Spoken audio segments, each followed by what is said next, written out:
네, 안녕하십니까. 34명의 소수정의 구독자 여러분. 오늘도 열심히 일하는 화가목입니다. 오늘의 주제는 바로 목선반입니다.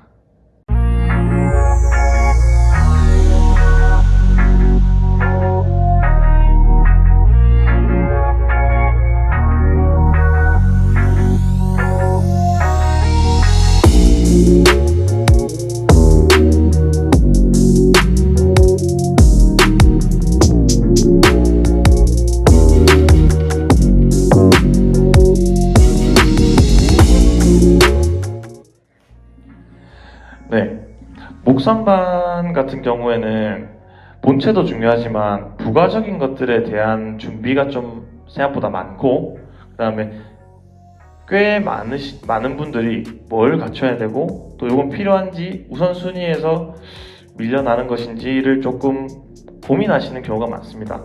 그래서 오늘 같은 경우에는 간단하게 펜을 깎았을 때 최소 어떤 것들이 필요하고 또 요런 거 한두 가지 정도는 갖추면 조금 더 편할 것 같다라는 친구들을 조금 소개시켜 드릴 예정입니다. 일단 공통적으로 모든 장르에는 요 목선과 본체가 들어간다 그죠? 본체에 대해서 조금 설명을 해드리자면 이 부분이 헤드스톡, 이 부분이 테일스톡으로 나뉘는데 헤드스톡 같은 경우에는 여기 보면 바로 옆에 모터가 들어가 있다 그죠? 그래서 전원을 켜고 끄고 뭐 속도 조절이 되는 친구도 있고 안 되는 친구들도 있는데 저 같은 경우에는 무조건적으로 속도 조절이 되는 친구를 사는 걸 추천드립니다. 뭐 조금 가격이 싸다고 해서 속도 조절이 안 되는 친구를 구매하셨다가 나중에 이제 끌들을 갖다 댔을 때 너무 빠르거나 너무 느려서 뭐 2중, 3중으로 돈이 들어갈 수가 있어요. 그래서 무조건적으로 속도 조절이 되는 친구를 사는 걸 추천드리고, 그 다음에 이 부분 같은 경우에는 이제 스핀이 이렇게 돌아간다 그죠? 돌아가는 부분에 무엇을 끼우느냐에 따라서 이제 장르가 바뀌는 겁니다. 예를 들면 제일 저희가 이제 우든 펜 할 때 공통적으로 쓰이는 이 친구가 6.3mm예요. 직경이 6.3mm짜리 맨드럴, 이 친구가 가장 공통적으로 제일 많이 들어가고 지금 저희 우든 펜을 만들 때 사용하는 맨드럴입니다. 사실 맨드럴의 종류는 되게 다양합니다.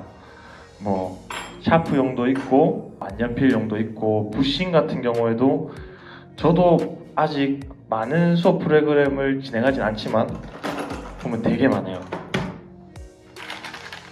이 부분이 이제 부싱도 끼우고 펜 블랭크도 끼울 수 있는 그런 맨드럴, 이제 회전축이죠.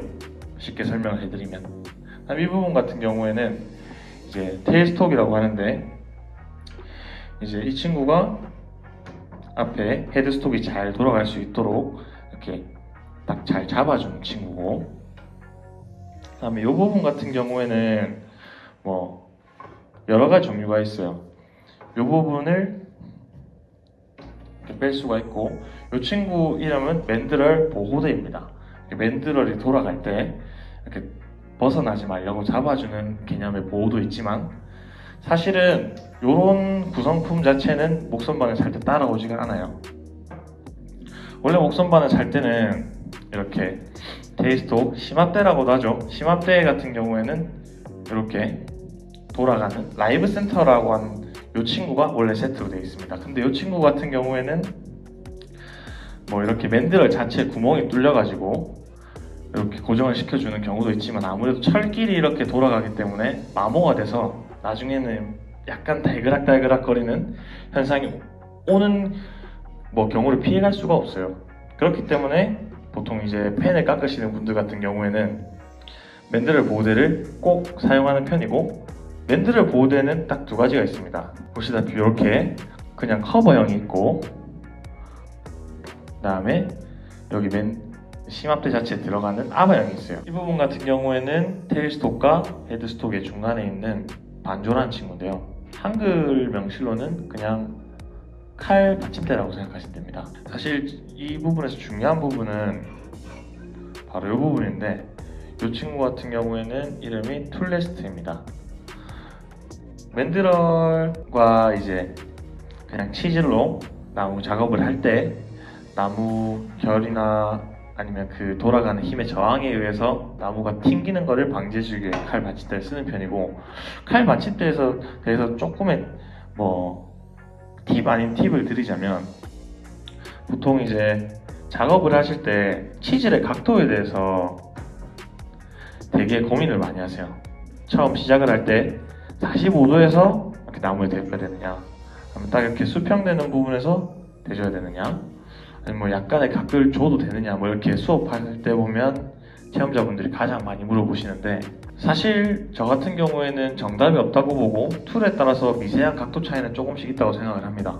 맨 처음 러프하게 들어가는 볼가우치 같은 경우에는 조금 각을 주는 편이고, 조금 디테일한 작업을 하면 할수록 거의 평에 가깝게 잡아가는 것 같아요. 나무 어느 부분에 닿아야 되냐고 하시면, 나무가 있다고 쳤을 때 여기 중간에서 살짝 아래 부분을 깎는 편이에요. 돌아가고 있을 때 센터에서 살짝 아래에다가 치즈를 대주는 건데, 제 영상을 보신 분들 같은 경우에는 무조건 센터 바로 밑에 대면 되는구나 라고 생각을 하실 수는 있지만, 작업자마다 성향이나 스타일, 또 닿이는 압력이 다 틀리기 때문에 그거는 본인이 맞춰가면서, 처음에 그냥 대놓고 각도를 여러 가지 이렇게 흔들어 보실 때 본인 손에서 갑자기 사각하면서 잘 깎이는 부분이 있을 거예요. 그 부분에서 감을 조금 익혀보시는 걸 좀 추천드리는 편입니다. 네, 이쪽을 보시면 이제 테일스톡은 사라지고 새로운 친구가 들어왔는데, 이 친구의 이름은 천공기라고 합니다. 천공기 같은 경우에는 작업 공간이 협소하거나 아니면 그럴 여건이 마땅치 않을 때 이제 목선 반환에서 최대 효율을 볼 수 있는 친구인데, 이 친구 같은 경우에는 드릴 프레스가 따로 필요 없어요. 우드펜 같은 경우에는 중간에 동관이 들어가기 때문에 구멍을 뚫어줘야 되는데, 이렇게 맨드러를 탈착을 하고 앞에 여기 이제 드릴을 꽂아주는 겁니다. 드릴 꽂으면 이렇게 센터에 맞춰서 구멍을 뚫어주는데, 이 친구가 있으면 굳이 이제 드릴 프레스가 없어도 작업이 가능하겠다, 그죠? 자, 이제 마지막으로 여러분들에게 소개시켜드릴 부분은 치질입니다. 가우지 같은 경우에는 크게 세 가지로 분류를 하자면, 로잉 가우지가 있고 볼 가우지가 있고 마지막으로 이제 스핀들 가우지가 있는데, 로잉 가우지랑 볼 가우지 같은 경우에는 각진 부분을 조금 둥글둥글하게 만들어주기 위한 단계라고 보시면 됩니다. 스핀들 가우지 같은 경우에는 이제 외국에서 핑거네일 가우지라고도 하거든요. 핑거네일 가우지 같은 경우는 보시다시피 제작 영상이 있겠지만 조금 끝에 부싱을 맞춰주기 위한 단계라고 보시면 돼요. 조금 세밀하게 파는 단계인데, 이 친구로 이제 곡선 같은 부분이라든지 조금 세밀한 디테일한 작업들을 좀 볼 수 있는 친구입니다. 이제 치즐과 스크래퍼가 남았는데, 치즐과 스크래퍼의 차이점을 조금 설명해 드리자면, 치즐은 양쪽으로 날이 있고 이제 스크래퍼 같은 경우에는 한쪽으로만 날이 있습니다. 스크래퍼 같은 경우에는 아무래도 날이 잘 서 있다 보니까 볼가우지에 비해서 수행 능력이 좀 좋은 편입니다.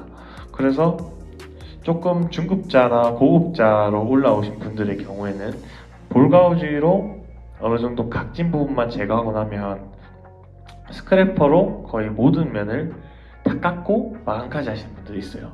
근데 원래 이제 스크래퍼의 본질은 이미 거의 다 잡혀있는 상태에서 샌딩을 최소화하기 위해서 약간 면을 긁어서 마무리해준 경우가 있는데, 진짜 장인분들 같은 경우에는 스크래퍼 이제 피니셔라고도 하거든요. 외국에서는 피니셔라고 이제 명칭을 조금 바꾸겠습니다. 피니셔로 모든 마감 처리를 끝내고 사포 없이 우드펜을 만드시는 분들도 되게 많아요. 근데 보면 저희 사포질을 1000방, 1500방, 2000방까지 하는데, 피니셔 자체를 많게는 8만 방까지 간 상태에서 싹 올리는 거기 때문에 사포보다 훨씬 더 부드러운 감촉을 느낄 수 있다고 합니다. 목선반 본체에 대한 설명도 이 정도면 어느 정도 된 것 같고, 치즐도 여러분들이 사용하시기에는 너무 과한 편입니다. 근데 한 가지 잡자면, 파팅툴 같은 경우에는 샤프를 만들고 싶으신 분들 같은 경우에는 꼭 사주셔야 되는데, 샤프를 만들고 싶지 않으신 분들 같은 경우에는 파팅툴은 굳이 사실 필요가 없어요. 나는 펜만 깎겠다 하시는 분들 같은 경우에는 파틴들을 구매하지 않으셔도 되는데, 처음에 연습할 때는 동관이 들어가지 않는 샤프를 조금 연습하시는 것을 추천드립니다. 아무래도 키트 자체가 100원, 200원보다는 몇천 원대로 올라가기 때문에 많이 터뜨리시면 아무래도 손해가 좀 크실 거예요. 마지막으로 이제 모든 작업이 끝나고 나면 이제 펜을 물리게 되는 친구들, 이 친구 같은 경우에는 이름이 펜 프레스입니다.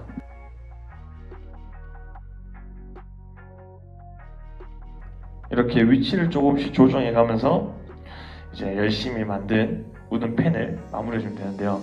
사실은 뭐 라이브 센터부터 시작해서 여기 심압대 원리라든지 여기 헤드스톡, 여기 돌아가는 RPM까지 다 한 영상에서 설명해 드리면 가장 좋은데, 그렇게 되면 영상도 너무 길어지고 조금 루즈해질 것 같아서 오늘은 간단하게 용어 설명으로 정리를 했습니다. 뭐 중간중간에 자료화면에 들어가면서 펜 만드는 퍼포먼스도 조금씩은 들어갈 텐데, 다음 영상에서는 조금 더 작업적으로 풀어낼 수 있고, 마감재 여기 앞에 놔두긴 했지만 오늘 설명하지 않을 거예요. 마감재 같은 경우에도 장단점이라든지 뭐 주의할 사항들이 있습니다. 그런 부분들에 대해서 다시 한번 짚고 넘어가는 시간을 가져보도록 하겠습니다. 믿고 구독해 주신 분들이 많지는 않지만 실망을 하고 빠질 수도 있겠다라는 생각을 좀 하고, 앞으로 영상에서 약속을 하면서 저 자신과의 약속도 조금 더 지켜가 보려고 하는데, 앞으로는 2주에 한 번씩 특정한 날을 정해서 영상이 업로드가 될 예정이고, 한 주는 티저 영상, 한 주는 본편으로 해가지고 앞으로 계속적으로 올라갈 예정입니다. 지금 저희 편집자분 표정이 많이 안 좋으신데 뭐 사전에 얘기가 된 거기 때문에 앞으로 그렇게 하도록 하겠습니다. 이상으로 저희 영상이 마음에 드셨다면 좋아요와 구독 부탁드리겠습니다. 감사합니다.